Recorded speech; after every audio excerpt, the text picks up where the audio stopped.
Bonjour et bienvenue dans ce numéro de Face au Business. Le développement de la chaîne du froid favorise la réduction des pertes alimentaires, la conformité des produits aux exigences de qualité et de sécurité du marché, ainsi que l'amélioration de la production et de la sécurité alimentaire. Cependant, ce secteur est peu promu au Burkina Faso. Pour cela, nous allons en parler dans ce numéro de Face au Business, sans oublier de vous présenter nos jeunes promoteurs motivés qui sont dans le recyclage et la consultance. Sans plus tarder, nous allons vous présenter nos invités. Nous sommes avec M. Madi Sakande. Il est le DG de New Call System. Bienvenue sur notre plateau. Merci. Nous sommes aussi avec M. Draman Sanogo. Il est promoteur de Sinali Ecolo Express. Bienvenue sur notre plateau.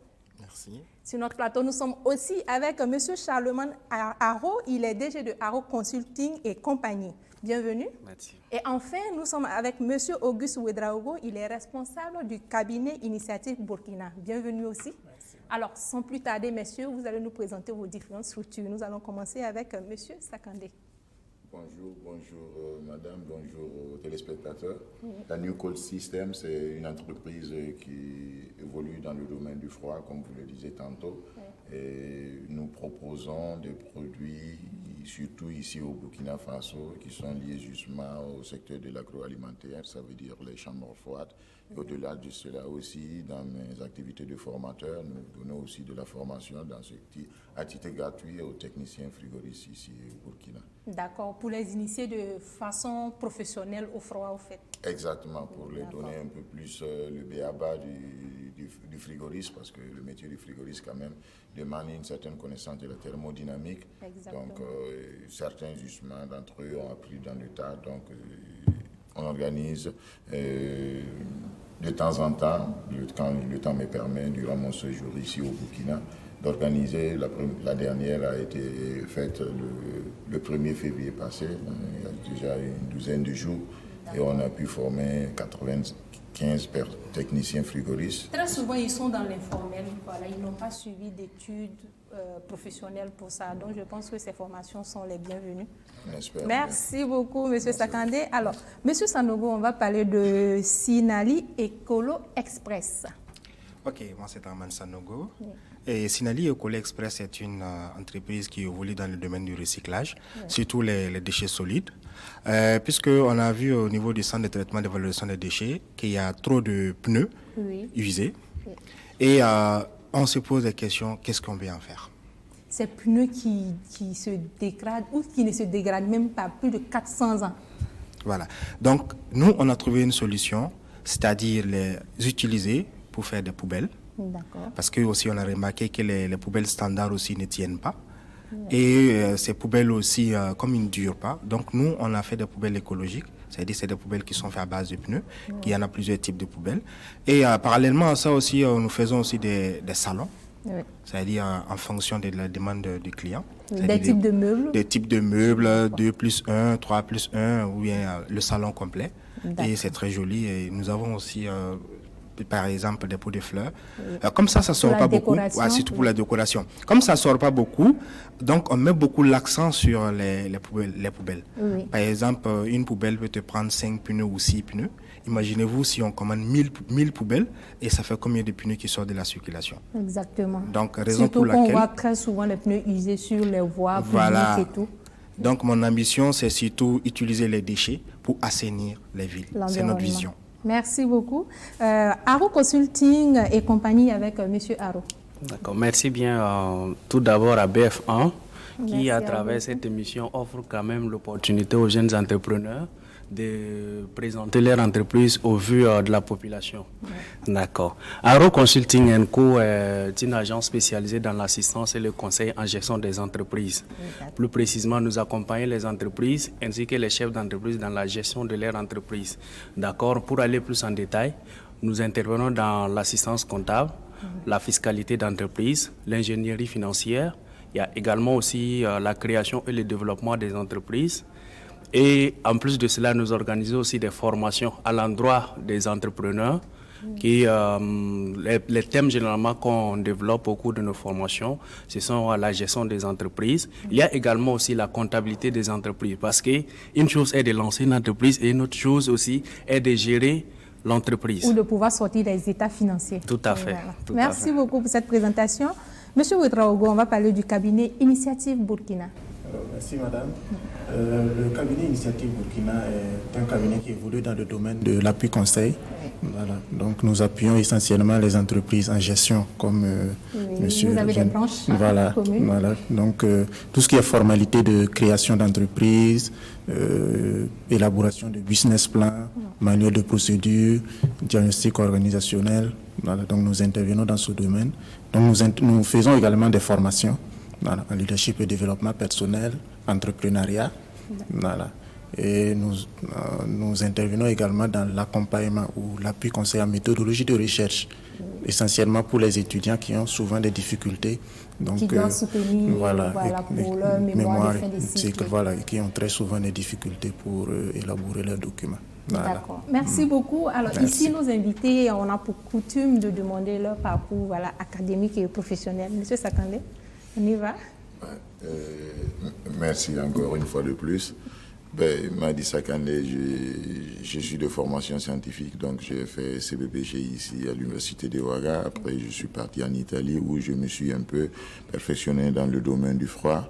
Actuellement, je suis formateur pour une institut italienne qui est de renommée internationale parce qu'on travaille avec les Nations Unies.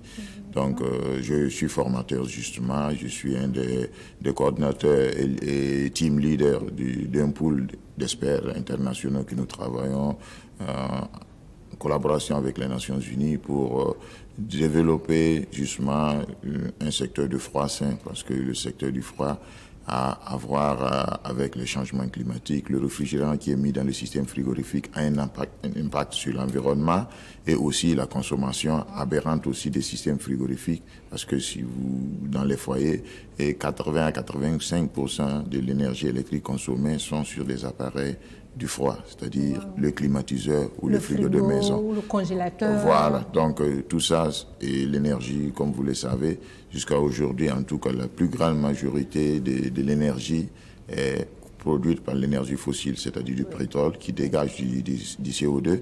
Et le CO2, justement, c'est un élément qui cause l'effet de serre. Exactement. Voilà, donc le secteur du froid est appelé à ce niveau. Donc je suis formateur, certificateur au niveau du programme européen appelé F-Gaz. Donc c'est appliqué dans tous les différents pays, les 28 pays européens. Et je partage justement cette expérience-là avec les institutions des Nations Unies comme le PNUE et l'ONIDI, un peu partout dans le monde. Donc, à travers des formations, des sensibilisations. Surtout des formations, parce que nous sommes des formateurs et nous faisons la certification. Nous faisons des master trainers. Master trainers, c'est les personnes qui forment les formateurs. Oui, voilà, d'accord. L'andragogie, si on veut le dire, pour la formation des adultes. Voilà, mais surtout des gens qui font déjà d'activités de formation. D'accord. Voilà, okay. Merci beaucoup, M. Sakandé. On espère que d'ici 5 années, que le soleil prenne le dessus. Voilà. Bien sûr, d'ailleurs, je reviendrai après sur justement la solution que nous proposons justement qui vont dans ce... Voilà, exactement. Merci beaucoup. Monsieur Sanogo, on va parler de votre parcours académique et professionnel. Ok. Draman Sanogo, j'ai eu le bac au lycée Bomberger à Bobo-Dioulasso. Par là, je suis passé par l'université polytechnique de Bobo. Et j'ai commencé à travailler en 2011 comme comptable dans un lycée. D'accord. Donc, comptable, voilà. Maintenant, après je suis arrivé à Ouagadougou en 2013, où j'ai travaillé dans une société cotonnière. Je suis là-bas jusqu'à présent. D'accord. Donc, bientôt, je vais entreprendre. Oui, et sortir. Vous avez déjà commencé. Voilà, sortir, bosser moi-même. Voilà. Et ça fait que l'idée de Sinali École de créer la société Sinali École Express, c'est-à-dire surtout ça découle des déchets, puisque j'appelle les déchets mes amis les déchets, parce que le secteur par exemple des déchets au Burkina n'est pas tellement développé. Par exemple comme en Espagne, surtout la transformation. Voilà. Par exemple en Espagne c'est le 3e secteur le plus porteur et en France aussi c'est le 3e secteur le plus porteur. Alors qu'au Burkina Faso ce secteur est en recul.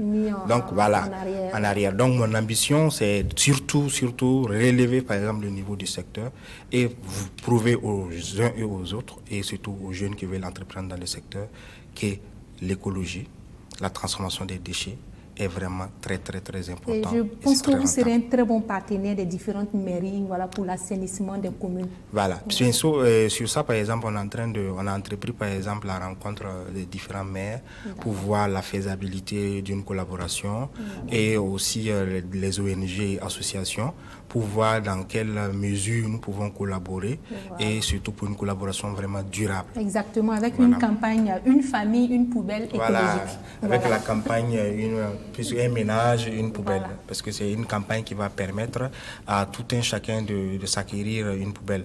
Parce que ce n'est pas aisé d'enlever 25 000 ou 30 000 francs de sa poche d'un seul coup pour se payer une poubelle. Avec la campagne que nous allons lancer, ça veut dire que le ménage va pouvoir payer sa poubelle en 3 tranches. Ça veut dire si je sais que je peux payer une poubelle de 30 000, je paye 15 000 aujourd'hui et à la fin du mois, je paye un peu. Donc, c'est très facile de payer ma poubelle. C'est à cause de ça, par exemple. Le plus bas prix, c'est combien? Le plus bas prix, ça fait 15 000 francs. D'accord, donc je pense que c'est accessible. C'est le prix accessible, surtout. D'accord. Merci beaucoup, Monsieur Sanogo. Monsieur Haro, on va parler de votre parcours académique et professionnel. D'accord. Merci beaucoup encore pour l'occasion. D'accord. Tout d'abord, je suis titulaire d'un bac GD en comptabilité. Depuis la base, hein? Depuis la base, parce qu'avant ça, je suis titulaire également d'un CAP et d'un BP, en comptabilité également. Après mon diplôme de baccalauréat, j'ai continué à l'Institut burkinabé des arts et métiers, IBAM, d'où je suis ressorti avec une licence professionnelle en comptabilité, contrôle et audit. Après cela, notamment, j'ai dû faire un stage pour la soutenance. Je l'ai fait dans un cabinet de fiscalité. Après ça, j'ai continué, j'ai déraillé un peu de ma formation. Je suis allé, c'était au call center, iZone BPO, où là-bas, j'ai fait 8 mois là-bas. J'étais là-bas en tant que conseiller clientèle junior. C'était le téléconseil. Oui, je vois, c'est beaucoup développé au Maroc. Tout à fait, tout à fait.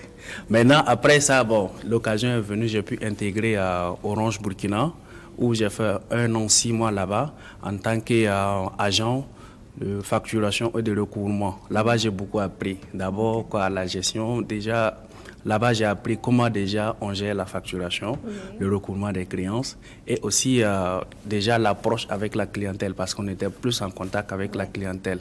Maintenant, c'est suite à cela qu'en mars dernier, j'ai démissionné de Orange Burkina pour maintenant me lancer à Haro Consulting & Co. Super. Okay. Ça, c'est l'audace. Voilà. Merci. Monsieur Ouedraogo, votre parcours académique et professionnel? Alors, je suis titulaire d'un bac D. Voilà. Et en 2010, j'ai intégré une faculté de droit donc à l'université Saint-Thomas d'Aquin. Donc, j'ai fini en 2014 le cycle classique. J'ai eu la maîtrise. Et en 2016, je suis allé faire un master en gestion et administration des entreprises. Donc, j'ai un peu viré, aller de l'autre côté. Voilà. Donc, pour ce qui est du parcours professionnel, disons que j'ai fait mes premiers pas en 2015 dans un programme d'appui à l'auto-emploi et au développement des entreprises où on intervenait un peu dans l'appui et la formation des entrepreneurs. Voilà.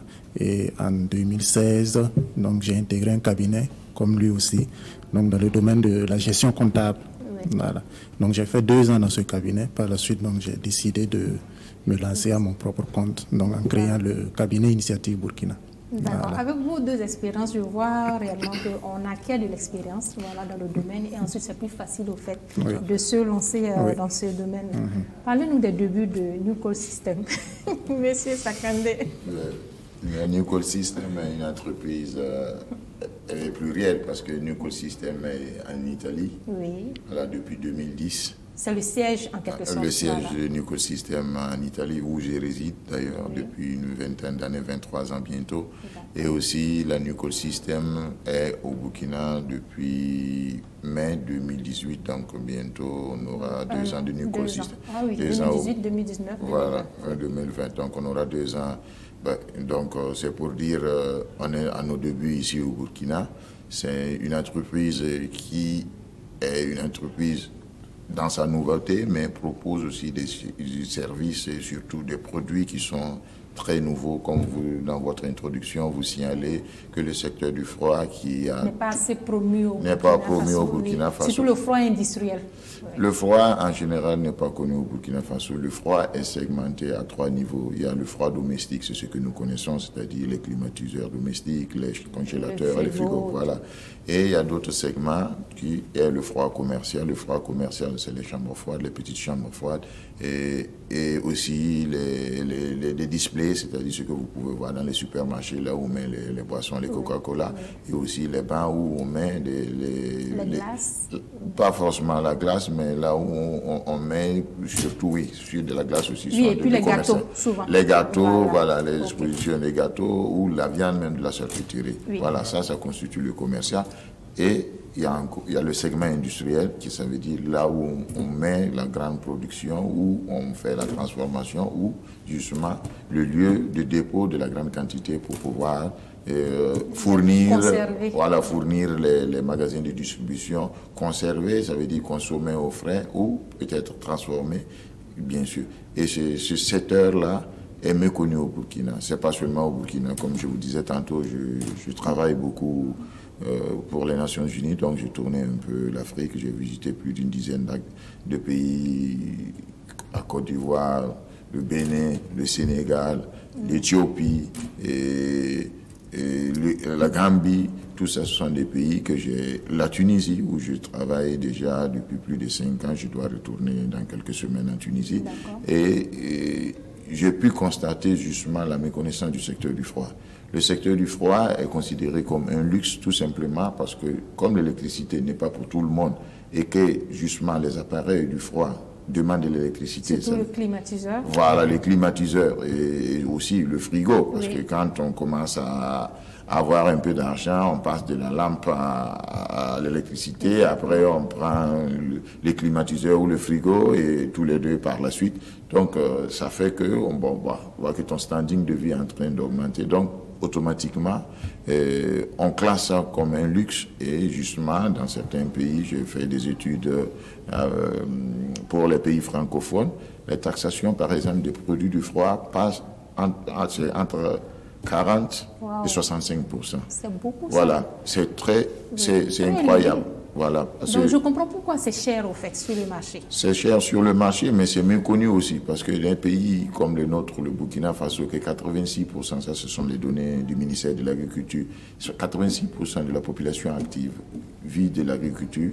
L'agriculture avec un A, ça veut dire l'agriculture. Vous avez l'agroalimentaire. Vous avez l'agriculture, vous avez l'élevage, vous avez la pisciculture, là où vous avez de l'eau. Et ces activités-là ne peuvent pas se prospérer, ne peuvent pas être rentables pour ceux qui exercent ces activités sans le secteur du froid. Je suis dans un pays où ils se sont développés après la Deuxième Guerre mondiale pour être une des 7 puissances au monde, la deuxième en Europe, parce que simplement ils ont misé sur le secteur. Si on parle de l'Italie, vous pensez la pasta, la pizza, la tomate, tout ça. La tomate, le ketchup. Voilà, tout ça, c'est le ketchup, c'était produit aux États-Unis, mais la tomate, c'est l'Italie en tout cas, ils ont dit. Donc ça veut dire que nous, au niveau de l'agroalimentaire ici, on en produit et souvent, vous voyez d'ailleurs, il y a la période de production, les produits sont vendus à vil prix, entre guillemets, et après la récolte, après 2-3 mois après, on n'en a plus et ça coûte cher. Je prends le cas, par exemple, de la pomme de terre. La pomme de terre, pendant la période, ici, vous payez ça à 150 francs, 200 francs le kilo, et qu'en pénurie, on importe ça de certains pays européens et vous payez ça 600 même plus, des fois même à 2000 francs quand on est. Donc, ça veut dire qu'on en a jeté pendant la production. Tout simplement parce qu'on ne conserve pas. Et pourquoi on ne conserve pas? Parce que le secteur du froid n'est pas développé. Comme je vous disais il y a quelques minutes, j'ai fait la formation parce que beaucoup de ceux qui exercent le maintien du frigoriste ici ne savent même pas ce que c'est, pourquoi on fait le froid. En fait, le froid n'existe pas. Techniquement, le froid, vous ne faites pas le froid. Vous enlevez de la chaleur, vous jetez. L'appareil frigorifique, il ne fait qu'enlever la chaleur jusqu'à faire baisser la température. Donc, il faut connaître la conception, la notion de base pour que cela fonctionne. Donc, le frigoriste, il n'a pas de formation. Et le secteur, bien sûr, est bloqué parce qu'il y a des taxations très élevées au niveau du froid. Et du coup, l'agroalimentaire ne se développe pas. Et si l'agroalimentaire ne se développe pas, si 86% de la population c'est leur activité, vous pensez que les 14% restants de la population peuvent travailler et avoir un développement que quand on va faire la moyenne, on arrive à parler de développement.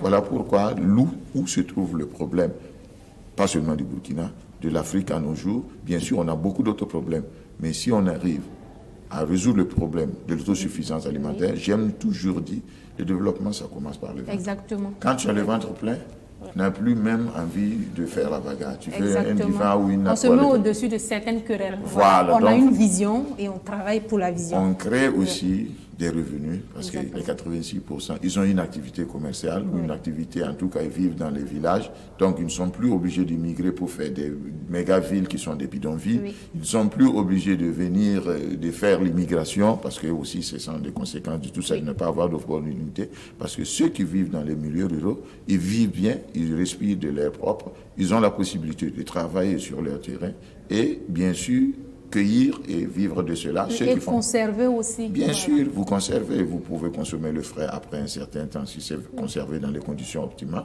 Vous avez les mêmes produits qui sont frais après, même 2, 3, il y a certains produits, même 3 mois après, vous prenez ce produit-là, c'est comme vous l'avez à peine cueilli. Il suffit de respecter les valeurs de température de conservation et d'humidité, parce que chaque produit a une valeur de température et d'humidité, même l'être humain, le climatisé. Unique que tu dois, si vous arrivez à respecter ces valeurs-là, vous pouvez conserver ça à des durées assez importantes qui permet justement d'avoir ces produits-là à des périodes de l'année que vous ne pouvez même pas penser que ces produits puissent exister.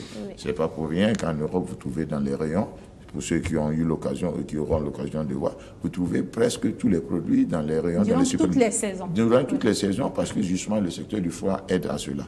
Et entre guillemets, l'activité de New Cold System consiste en ce moment non seulement à promouvoir le produit que nous avons fait, qui est la chambre froide, qui peut fonctionner avec l'énergie photovoltaïque, mais surtout à sensibiliser sur l'importance du froid.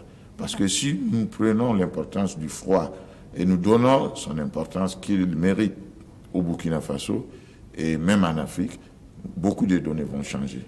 Voilà, parce qu'on produit suffisamment du produit ici, mais on ne peut pas conserver. Et on va demander à manger après. On ne peut pas jeter à manger puis aller demander à manger. C'est de l'aberrance. Il nous faut l'autosuffisance. Et l'autosuffisance et la liberté que nous voulons, c'est ça que nous voulons, d'où nous devons partir. Nous allons continuer à sensibiliser pour intégrer le froid.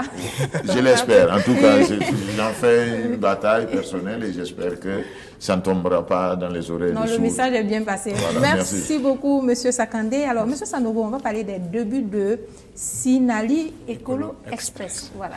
Oui, Sinali Écolo Express est né d'une rencontre avec l'ancien directeur du centre de traitement, M. Cissé en son temps, qui était venu faire une conférence au sein de la jeune chambre, ce que je suis de la jeune chambre à Synergie, et qui disait que au sein du centre, ils ont des problèmes avec les déchets pneumatiques. Ils les appellent des encombrants. Oui.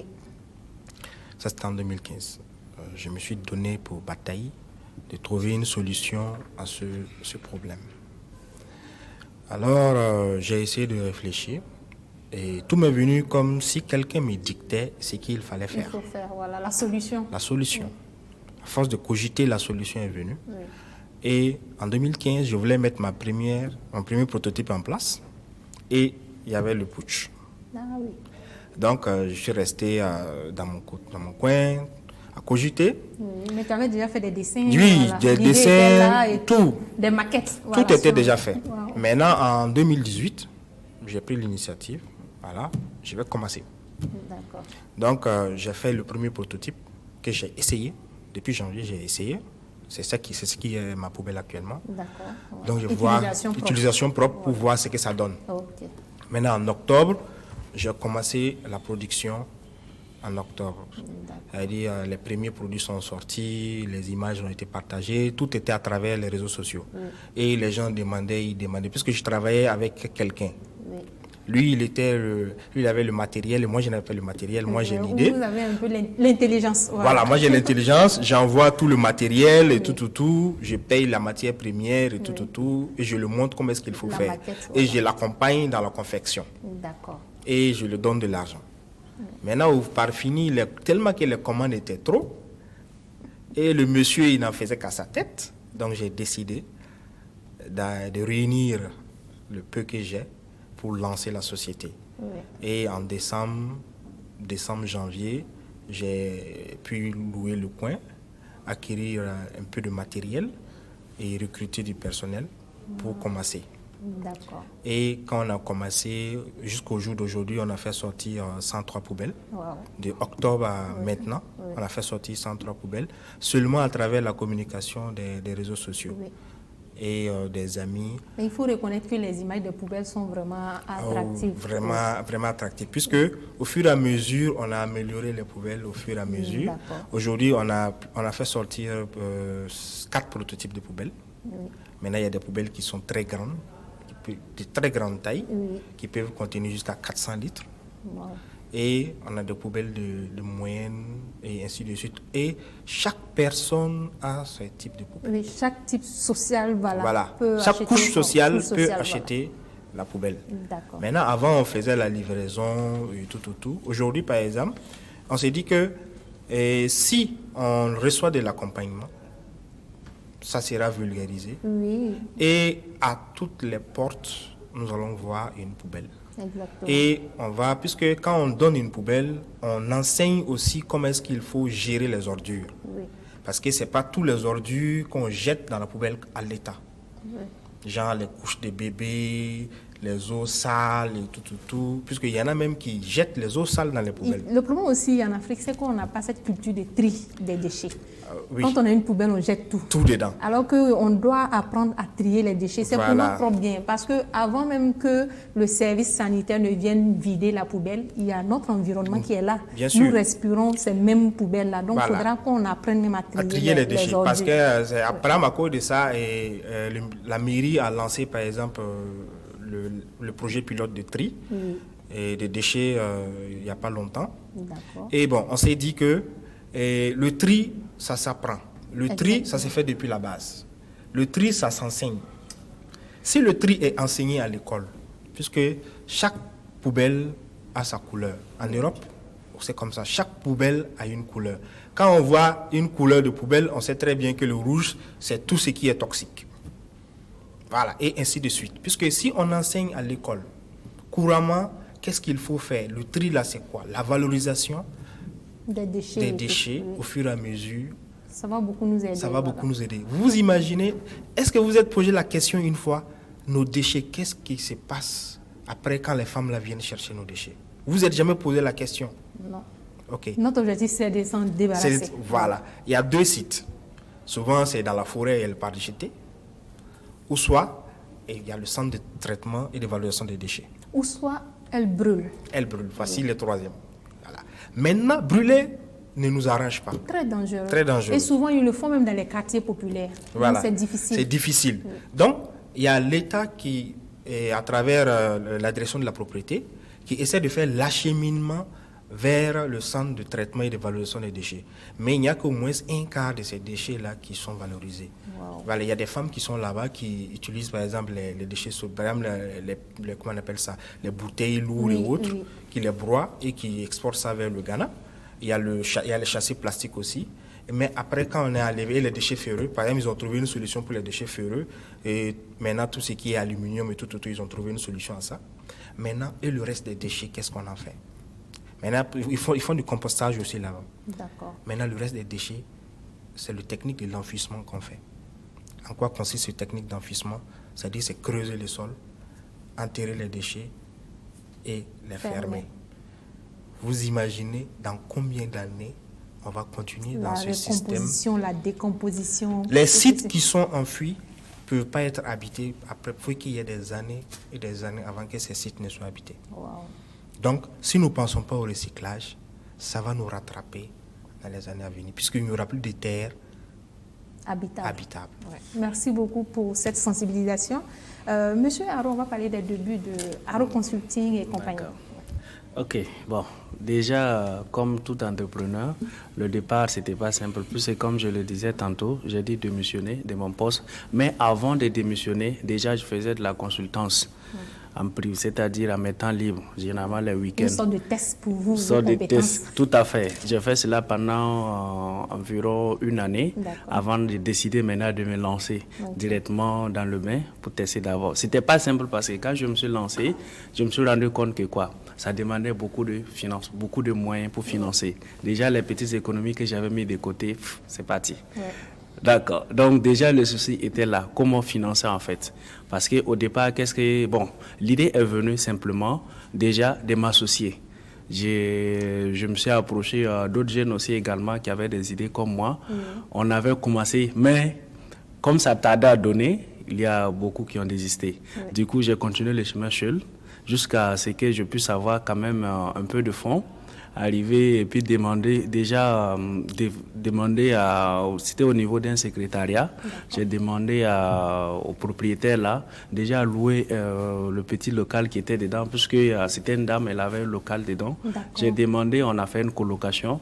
Donc c'est de là-bas que j'ai commencé à recevoir mes clients, échanger parce que là ça donnait encore plus de crédibilité à la chose. Oui, avoir un siège, forcément.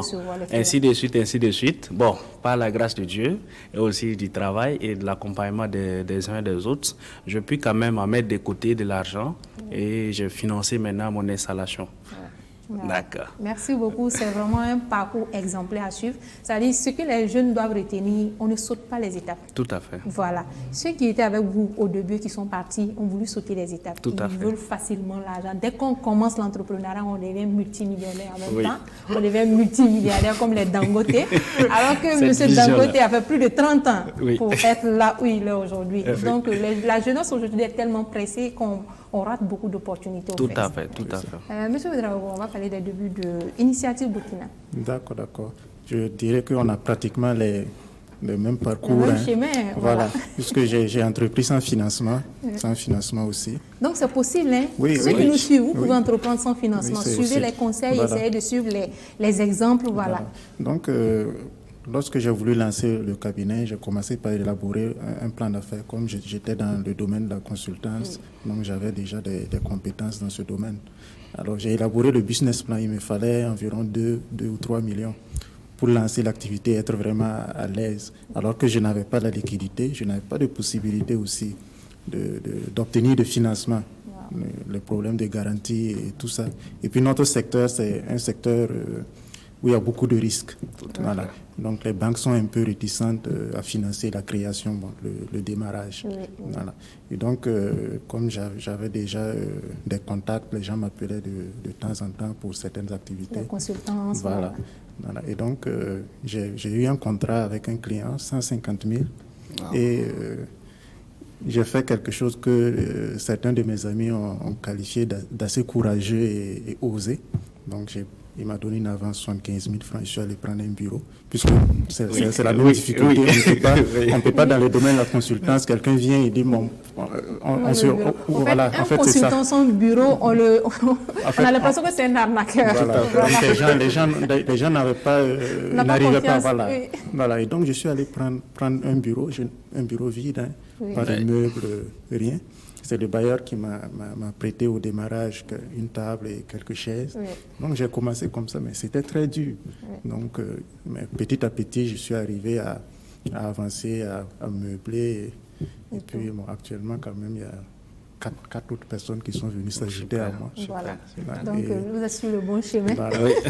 Alors, M. Sangandé, cette fois-ci, on va parler de façon détaillée des offres. Est-ce qu'on peut parler des offres et des différents prix, si vous avez des promotions, voilà, avec des capacités, des avantages et tout?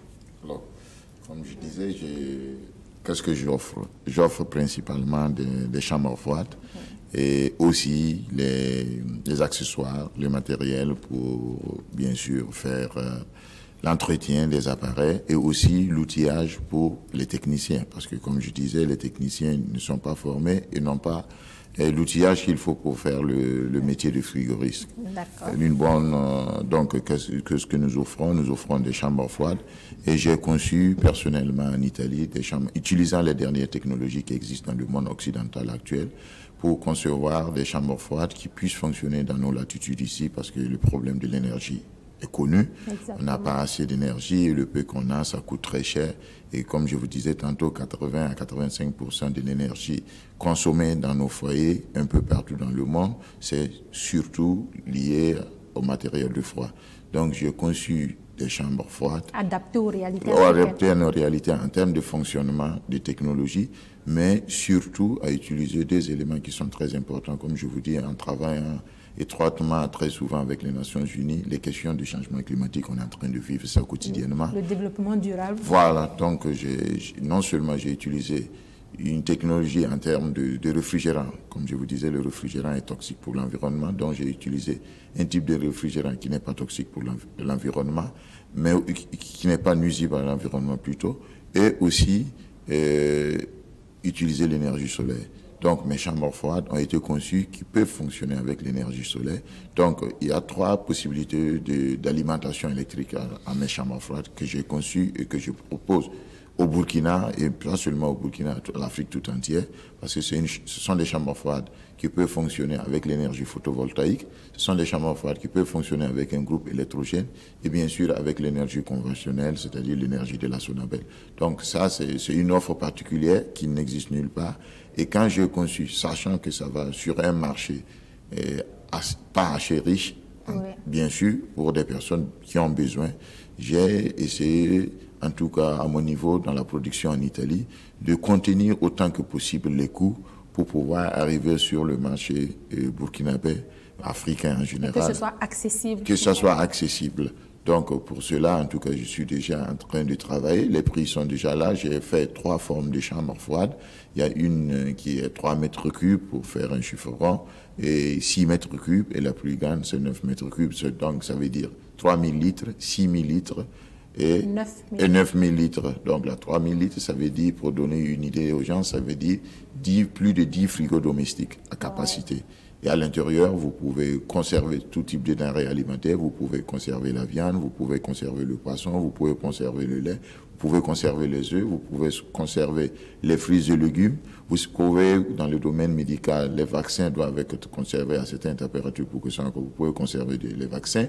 Vous pouvez conserver bien sûr le sang, vous pouvez conserver certains médicaments qui ne peuvent pas être tenus à la température ambiante. Donc, c'est des chambres froides qui sont pensées vraiment pour les besoins en Afrique.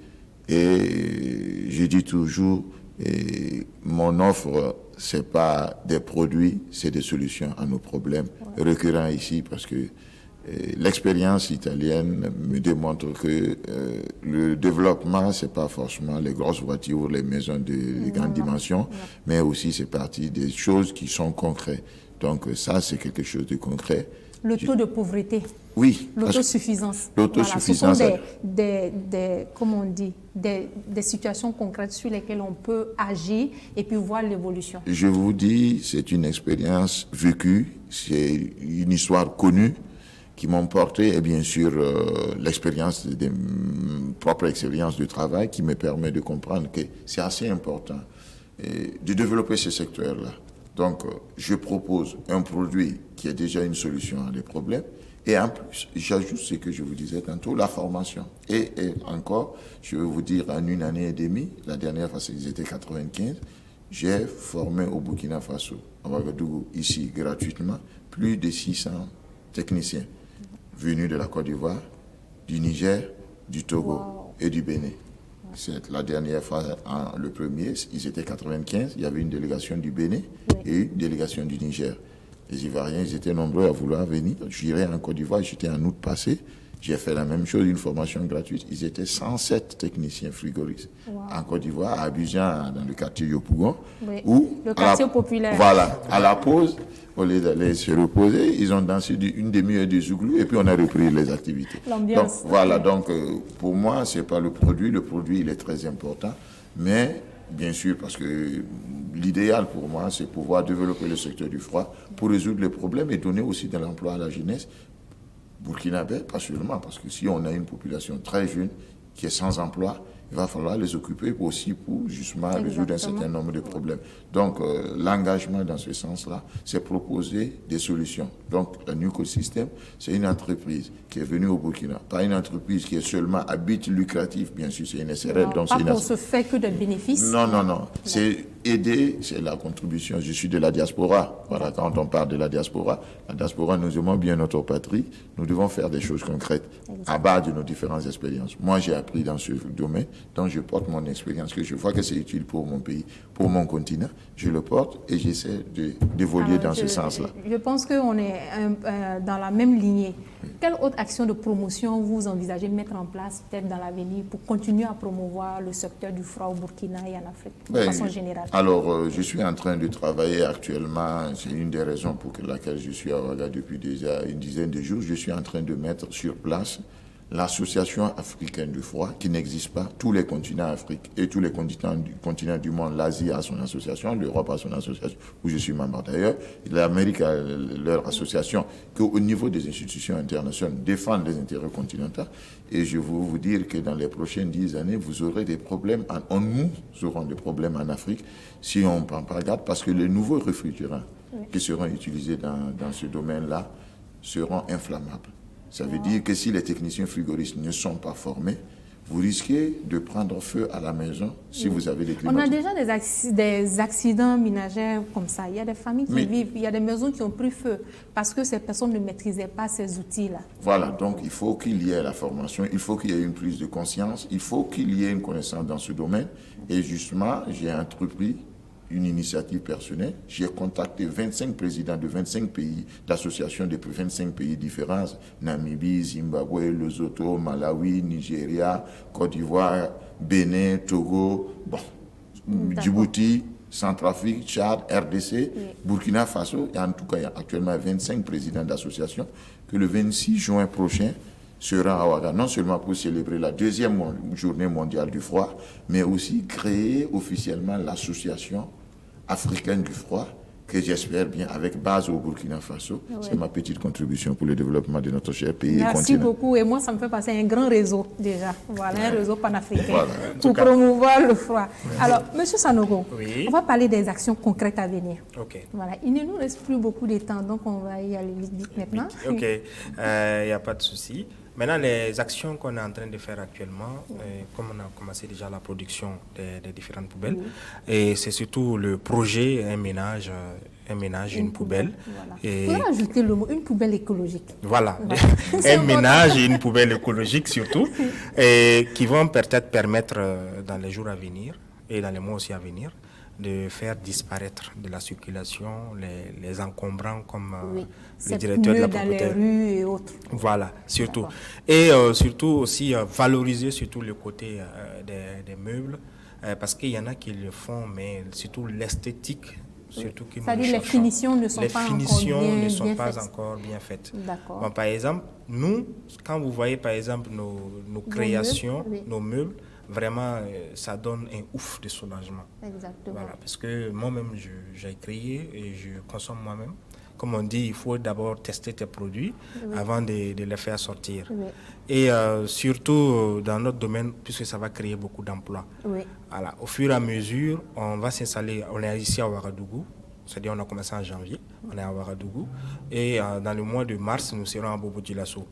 D'accord. Et au fur et à mesure. On va aller plus vite. Quelles sont les difficultés que vous rencontrez actuellement? Actuellement, on rencontre beaucoup de difficultés, surtout au niveau du domaine du transport, puisque actuellement, on est à la recherche d'un partenaire qui peut nous offrir surtout le moyen de transport, puisque aller chercher les poubelles, aller chercher les pneus, les livrer et autres, ça demande vraiment un coût. Aujourd'hui, c'est ce qui fait que le coût des poubelles est un peu élevé. Par exemple, si on a tous ces moyens de transport, ça ne coûte rien, ça allège un peu le coût, puisque le coût de revient va baisser. Et donc, en ce moment, on peut baisser le prix de vente. D'accord, merci beaucoup. Monsieur Aaron, on va parler des actions concrètes à venir et des difficultés que vous rencontrez. D'accord, les actions concrètes, je pense qu'actuellement, c'est d'abord travailler à développer la jeune agence que nous avons déjà sur place. Ok, j'ai rien pour préciser. Actuellement, j'ai 5 personnes plus moi. Donc nous sommes 6 à travailler là-dessus. Une équipe de 6 personnes. Une équipe de 6 personnes. D'accord. Maintenant, déjà, actuellement... Les difficultés voilà, que vous rencontrez. OK. Nos difficultés premières sont quoi? C'est déjà l'approche avec la clientèle. Parce que nous, chez nous, on a visé un segment clientèle assez précis, notamment les PME et les très petites entreprises, les cabinets, les TPE, oui. Les TPE parce que les cabinets ordinaires, déjà qu'on voit un peu partout, d'évanciers, ils n'ont pas visé ces entreprises. Donc la plupart de ces cabinets, de ces entreprises sont délaissés. Exactement. Et le problème, on en voit parce que tu vas voir, tu sors de chez toi, il y a un boutiquier qui ouvre, ça marche. Un menuisier, un mécanicien, voilà, cette notion d'état financier, tout à fait. De bilan et tout. Tout à fait. Il ouvre, il vend, pour lui, quand il vend, il pense que c'est rentable. Ouais. Pourtant, force pas parce que tu vends que c'est rentable. Ça veut dire tu peux vendre, aujourd'hui tu peux faire une recette de 100 000 francs, mais ce n'est pas pour autant que tu as 100 000 francs à bouffer. Exactement. C'est là en fait le problème qu'on rencontre avec l'amalgame avec les auto-entrepreneurs. Tout à fait, surtout avec les auto-entrepreneurs. Oui. Ils vendent aujourd'hui, ils vendent 100 000 francs, lui il veut bouffer les 100 000, il dit que je suis content. Ouais. Non, je pense que ce que nous faisons, nous les accompagnons à avoir un peu plus, notamment à évaluer les dépenses quotidiennes, parce que tous les jours il y a des dépenses, et en plus de cela aussi, il y a des dépenses à la fin du mois que beaucoup ignorent. La plupart des jeunes, des auto-entrepreneurs ignorent ça. Donc qu'est-ce qu'on fait actuellement? On a mis en place un produit pour accompagner ces entreprises-là. Le coût est très bas. Le coût est très bas. Environ, on va y aller vite, le coût, c'est en fonction du chiffre d'affaires qu'on l'a fixé, c'est entre 30 000 et 50 000 francs. D'accord. Celui qui fait 500 000 de chiffre d'affaires annuel, il paye combien? 500 000 de chiffre d'affaires, il paye 40 000 francs. D'accord. Merci beaucoup. Alors, M. Ouedraogo, les actions concrètes et puis les difficultés rencontrées. Alors, je dirais que nous avons des formations que nous avons lancées qui devront se dérouler bientôt. Oui. Voilà, nous avons une formation qui se déroulera la semaine prochaine, le week-end prochain, le week-end du 22 février. Et ce sera sur la thématique de comment réussir sa soutenance. Parce qu'il y a beaucoup d'étudiants qui sont tétanisés voilà, lorsqu'il faut aller présenter son document devant le jury. Donc nous allons aborder ce thème-là le samedi 22. Okay. Et nous avons une session de formation à Zorgo. Donc ça sera du 29 au 1er mars. Cette formation portera sur l'élevage de la volaille. Voilà. Et il y a d'autres formations, voilà. D'accord. Alors les difficultés rencontrées? Alors les difficultés, comme je disais, on a entrepris sans financement. Donc à un moment, il y a le problème de fonds de roulement qui se pose. Voilà. Et c'est essentiellement ça. Hein. Donc, il y a des moments où on a des tensions de trésorerie. Voilà. Mais on espère qu'avec le temps, tout va rentrer dans l'ordre. Ça. On est déjà à la fin. Un message et vos contacts. Monsieur Sakandé. Le message, dans un premier temps, c'est vous remercier pour cette opportunité d'échanger, de donner encore une fois de plus la vision de la NUCOL Système et des services. Et le contact de l'écosystème, je vais me limiter à vous donner juste l'adresse. Oui, et parce que Nucosystem est sur les réseaux sociaux, vous pouvez trouver le site de Nucosystem, nucosystem.it, parce que le domaine c'est italien, mais vous avez aussi le site, c'est en anglais et en français. Nucosystem à Ouaga, sur l'avenue Umaru Kanazoué. Et au Civic, on n'utilise pas souvent ici, c'est au Civic 252 et non loin d'une mosquée qu'on appelle la mosquée des Sahara, donc pas loin du marché de Paglaï. Tout simplement, allez sur la page Facebook, tapez NUCOL System SRL, voilà, vous allez retrouver la page, l'indication, les contacts, tout est là-bas. Merci beaucoup. Monsieur Sanogo, oui, un dernier vraiment, je vous remercie. Grâce à vous, les uns et puis les autres vont connaître notre métier, surtout connaître aussi Sinali École Express. C'est un plaisir de vous recevoir. Ok. Et mon contact est au 78 52 55 58. Et il y a aussi le WhatsApp qui est le 77 14 68 07. 77 14 68 07. Nous ferons plaisir de recevoir beaucoup de personnes. Merci beaucoup. Monsieur Charlemagne. Oui. Merci bien à vous, merci encore à vous. D'accord, pour le contact, c'est le 74 02 20 10. C'est en même temps le WhatsApp. D'accord, on peut répéter une dernière fois? Le 74 02 20 10. Super. Monsieur Ouedraogo. Alors, on peut nous contacter sur Facebook. Voilà, Initiative Burkina, c'est simple, donc vous merci écrivez. Beaucoup, on a déjà utilisé le temps qu'on nous a donné. C'est la fin de ce numéro de Face au Business. Merci à vous pour votre disponibilité. On vous souhaite plein succès dans vos différentes activités. Je remercie toute l'équipe de production à sa tête, Jonathan Ilboudo. Merci à nos partenaires Faso Chic, Angela Design, Perle et Chapeau. Et à très bientôt pour un autre numéro sur la télévision au cœur de nos défis. D'ici là, portez-vous bien. Bye bye.